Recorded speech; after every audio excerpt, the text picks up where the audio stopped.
Bom dia, terceiro ano. As nossas atividades de hoje de ciência serão no livro didático nas páginas 16 a 25, certo? Parece muita atividade, mas não é. É porque nós temos vários textos para ler, para depois podermos responder as nossas atividades, certo? Então, vamos lá. Vamos começar com as atividades lá na página 17. Neste capítulo, nós iremos estudar sobre a história da Terra. Você já reparou no formato dos continentes que compõem nosso planeta? Eles têm formato parecido ou poderiam ser encaixados uns aos outros. Neste capítulo, você vai descobrir um pouco mais sobre a estrutura da Terra e as respostas para essas questões, certo? Então, vamos lá, vamos responder as questões lá na página 17. Vamos lá? Observe a imagem a seguir. A cor azul representa os oceanos e a cor verde os continentes. Você percebeu que determinadas partes de alguns continentes parecem se encaixar como peças de quebra-cabeça? Vejam aqui na imagem A e B. A parte azul é a água e a verde são os continentes, certo? Muito bem. Questão 1. Em qual imagem o quebra-cabeças parece estar montado com os continentes encaixados? Então, a imagem A ou B, que está parecendo que está montado como um quebra-cabeça com todos os continentes encaixados. Então, é a imagem A, gente. Veja que as peças estão todas bem juntinhas. Então, escreva na questão 1 a imagem A. Muito bem. Questão 2. Em qual imagem está representada a distribuição atual dos continentes no planeta? Na imagem B. Veja que a imagem B é mais ampla que a imagem A. Aí está registrado todos os continentes da nossa Terra, certo? Então, escreva a imagem B. Muito bem. 3. Você acha possível que os continentes mudem de posição e de formato no decorrer do tempo, como é mostrado nas imagens? Justifique sua resposta, certo? Então, os continentes, eles podem sim mudar de posição e de formato, devido aos terremotos que acontecem, às erupções, certo? Então, tudo isso causa a mudança da posição e do formato dos continentes. Então, respondam sim para a questão 3 e justifique sua resposta, certo? Então, responda na questão 3, sim, e justifique sua resposta. Eu falei anteriormente que isso ocorre por causa das erosões e das erupções que acontecem no nosso planeta, certo? Então, justifique sua resposta na questão 3. Mais à frente do nosso capítulo, nós iremos estudar mais um pouco sobre essas questões. 4. Qual das imagens é uma representação do planeta Terra? Qual das duas imagens vocês acham que é a representação do planeta Terra, gente? Então, as duas imagens. Elas estão diferentes, mas as duas representam o planeta Terra. A imagem A, os continentes estão representados de formas encaixadas. Na imagem B, eles estão separados, mas as duas respostas são corretas. As duas representam o planeta Terra. Depois de responder a questão 4, vamos ler os textos das páginas a seguir. Vamos lá? O início de tudo. Quando falamos em viagem no tempo, geralmente imaginamos como seria ir ao futuro. Contudo, neste capítulo, vamos imaginar como seria voltar para o passado, como seria voltar milhões e milhões de anos, antes mesmo da época em que viviam os dinossauros. Será que houve um tempo em que não havia oceanos, florestas, lagos e seres vivos na Terra? Os cientistas se fazem essas perguntas e procuram encontrar a resposta por meio de estudos, de marcas e vestígios que encontram pelo planeta. Nesse sentido, a ideia mais aceita atualmente no meio científico é de que a Terra tenha cerca de 4,5 milhões de anos. Observe a sequência de eventos que os cientistas defendem ter ocorrido desde a formação das rochas até o surgimento dos primeiros seres humanos. Veja as imagens ao lado. No início da Terra, era muito quente, tão quente que nenhum organismo seria capaz de sobreviver, nenhum ser vivo. Além disso, não existia água líquida somente no estado gasoso, na atmosfera, o qual também continha muitos gases tóxicos. A segunda imagem, a superfície da Terra foi se resfriando com o passar de milhões de anos, formando as camadas de rochas. No entanto, o interior do planeta continuou quente e os gases e vapores eram liberados na atmosfera pelos vulcões. Vamos para o próximo texto, lá da página 19. Com o resfriamento e a formação da crosta terrestre, a água da atmosfera passou para o estado líquido e a queda de muita chuva durante vários anos formou os mares e oceanos. O acúmulo de água na superfície da Terra formou ambientes ideais para o desenvolvimento dos seres vivos, isso porque a água os protegia contra os raios de sol. Não se sabe como eram os primeiros seres vivos, só que eram muito simples e microscópicos.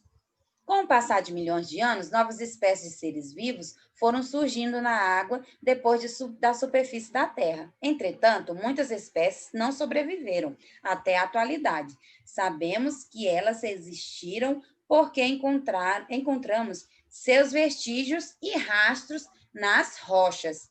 É comum vermos em filmes e desenhos seres humanos interagindo com dinossauros. No entanto, essa representação é incorreta, pois os dinossauros viveram e morreram há milhões de anos. Os seres humanos surgiram no planeta Terra em uma época muito mais recente, há aproximadamente 200 mil anos. Então, essa é alguma ideias e estudos de alguns cientistas sobre o início de tudo, de como se formou o planeta Terra e os seres vivos, certo? Agora vamos para os textos da página 20. O que tem dentro da Terra?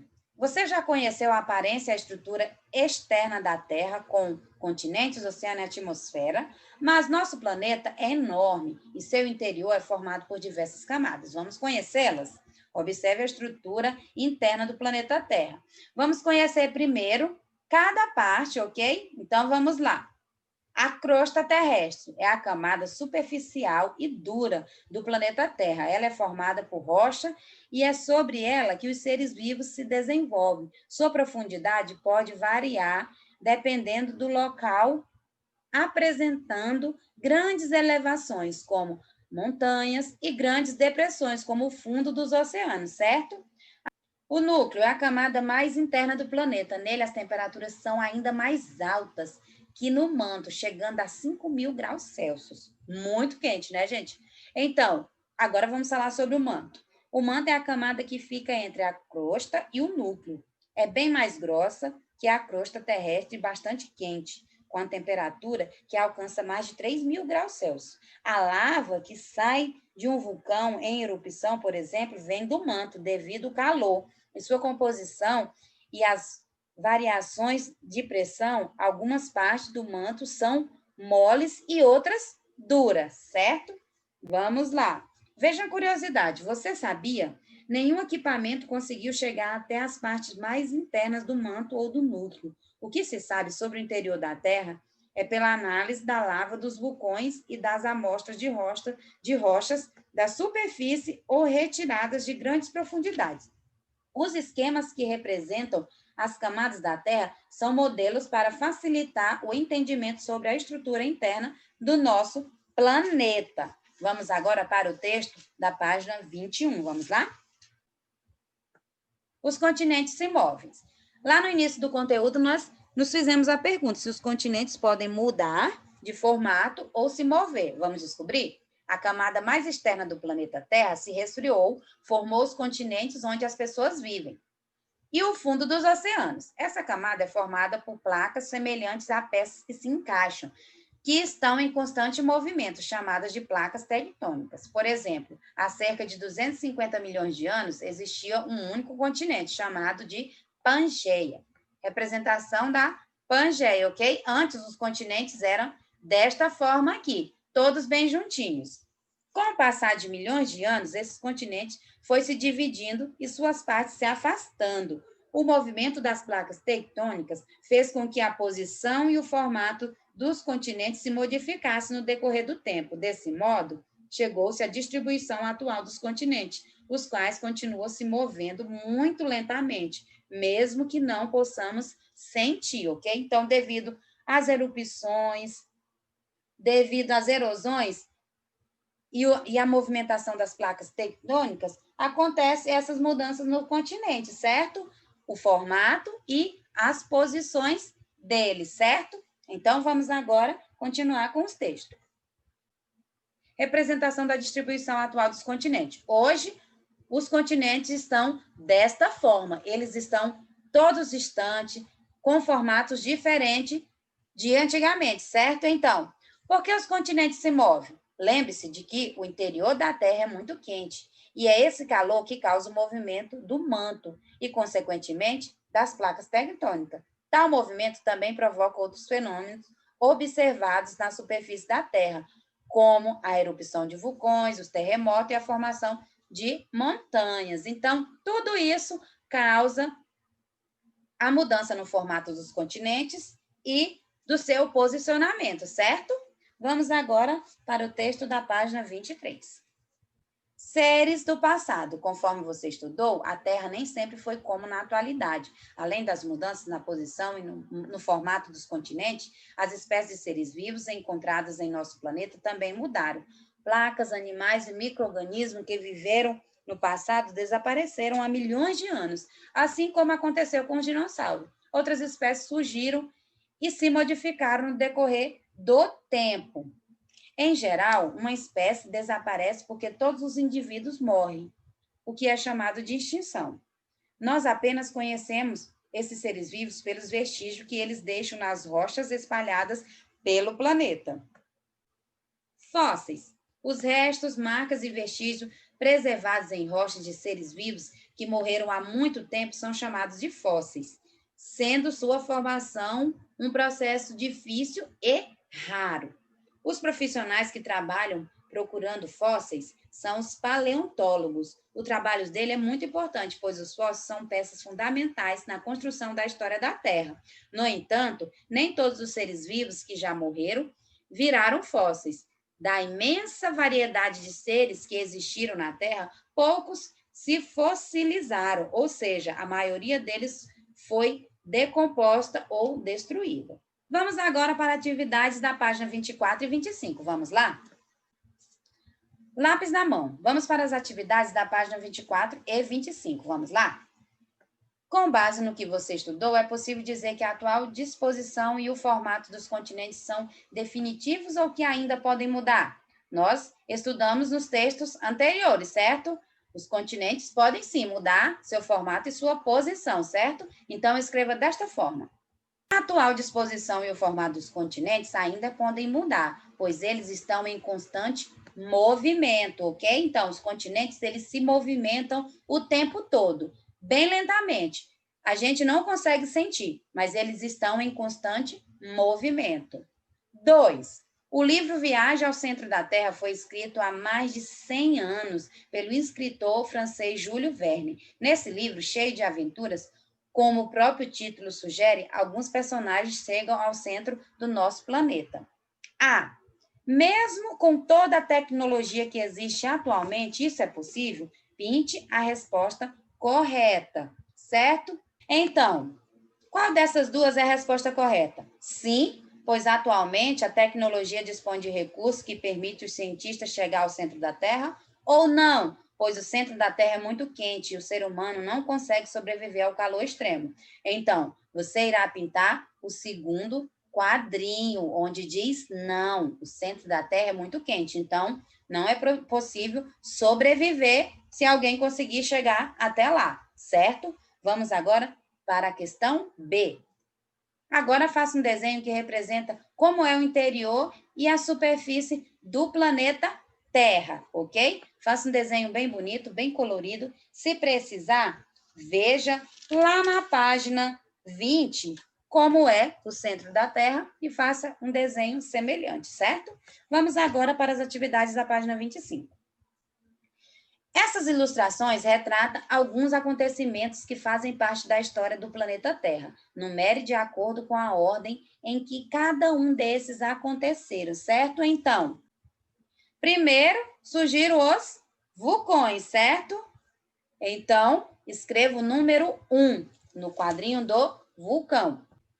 Com o passar do tempo, o planeta resfriou e surgiram, a água os oceanos, certo? Então, escrevo o número 2 no primeiro quadrinho. Muito bem. Depois que surgiu a água, surgiu os dinossauros, certo? Então, marque o número 3. Muito bem. E por último, surgiram os seres humanos. Marque o número 4. Muito bem. Vamos agora para a questão 4. Por que a folha e sua marca apresentadas nas imagens ao lado não podem ser consideradas fósseis? Nós já estudamos sobre o que é fósseis, né, nas questões anteriores. Então, por que uma folha não pode ser considerada um fóssil? Vamos ver por que isso não pode ser considerado um fóssil? Vamos lá. Então, por que a folha não pode ser considerada um fóssil? Os fósseis são registros de seres vivos que existiram há milhares ou milhões de anos. Por isso, uma marca de um organismo recente não é considerado um fóssil, certo? Muito bem. Vamos agora para a questão 5. Sobre os fósseis, marque X na afirmativa correta.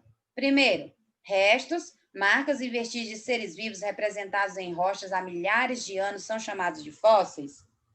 Não é possível identificar os fósseis, pois eles correspondem a organismos que os seres humanos não conheceram.